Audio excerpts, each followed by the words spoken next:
Bonjour à tous et bienvenue à Bible et Développement, notre rubrique de l'Église ABNC, singulièrement la mission Dakar. Aujourd'hui, nous continuons notre réflexion avec vous sur la notion de développement et nous approfondissons la notion de développement par le concept du travail. Et déjà, nous avons donné les quatre premiers caractères du travail. Nous avons dit que le travail ayant 7 caractères, nous en sommes aujourd'hui au 5e caractère. Il est bon de préciser que les 4 premiers caractères sont le talent, les relations, l'activité et la vocation.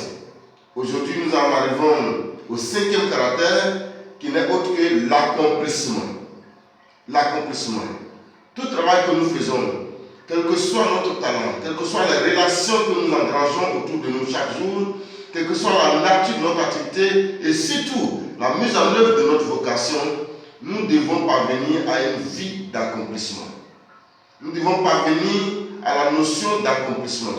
Et l'accomplissement est, je dirais, la forme achevée du travail.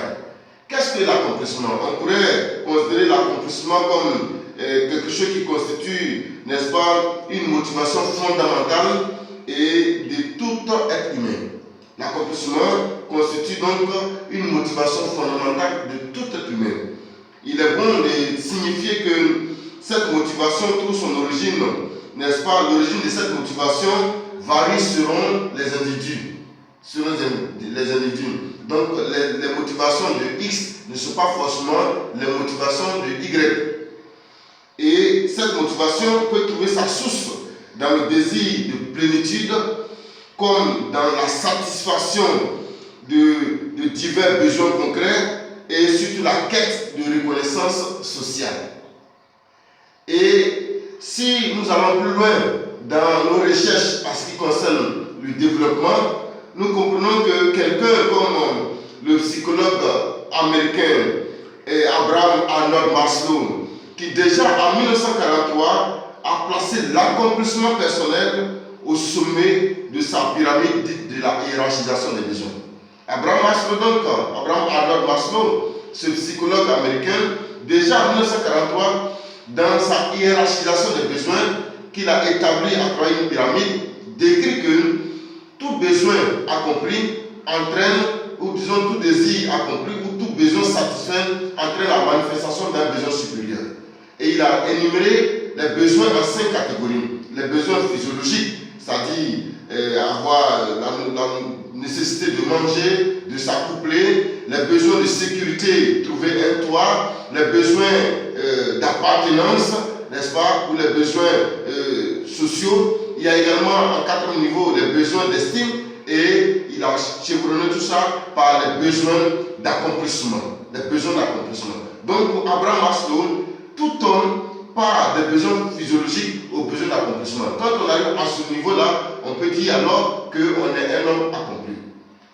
Et il y a également le philosophe français Robert Misrahi qui a également abondé dans ce sens pour montrer combien de fois l'accomplissement est indéniable à la nature humaine.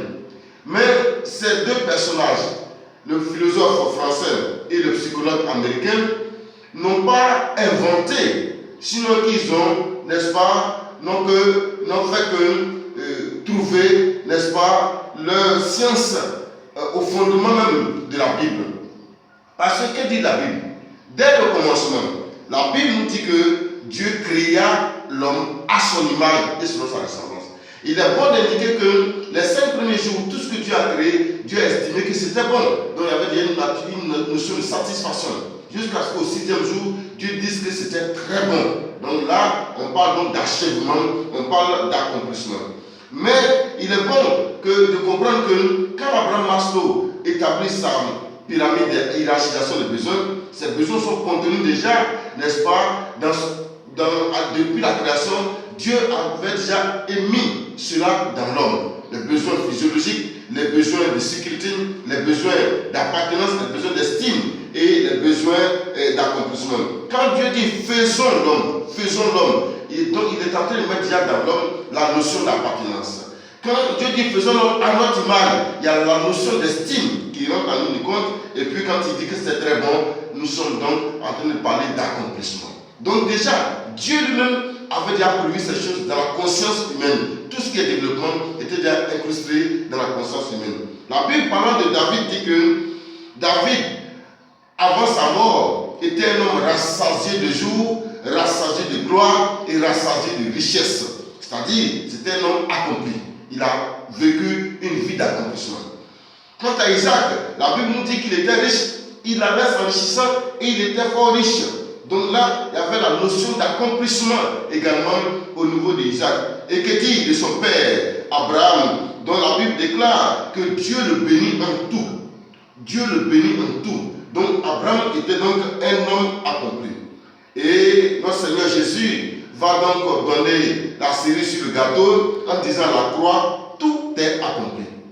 Tout est accompli pour dire que j'ai achevé mon œuvre, j'ai achevé, n'est-ce pas, mon travail, ce pourquoi je suis venu, je l'ai accompli. Chers amis, la notion d'accomplissement est un caractère essentiel dans le travail que nous faisons ou dans le travail que nous sommes appelés à réaliser. Si nous faisons un travail, nous devons comprendre que la finalité doit être notre accomplissement personnel. Le travail que nous faisons, toute activité que nous menons, que nous engageons au quotidien, doit pouvoir nous conduire dans une vie d'accomplissement, doit pouvoir nous aider dans une atmosphère d'accomplissement, d'achèvement et de satisfaction totale. Si nous ne sommes pas encore à ce niveau, ça veut dire qu'il y a certainement des réglages à faire pour que nous puissions y arriver. Parce que Dieu lui-même nous a créés pour que nous parvenions à une vie d'accomplissement. Donc comprenons que l'accomplissement est le cinquième caractère du travail. Sans accomplissement, le travail n'est pas achevé, le travail va manquer de quelque chose.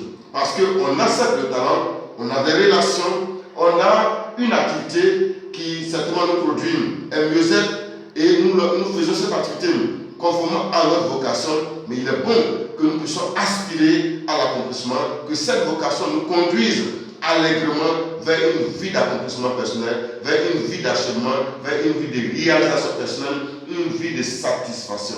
C'est cela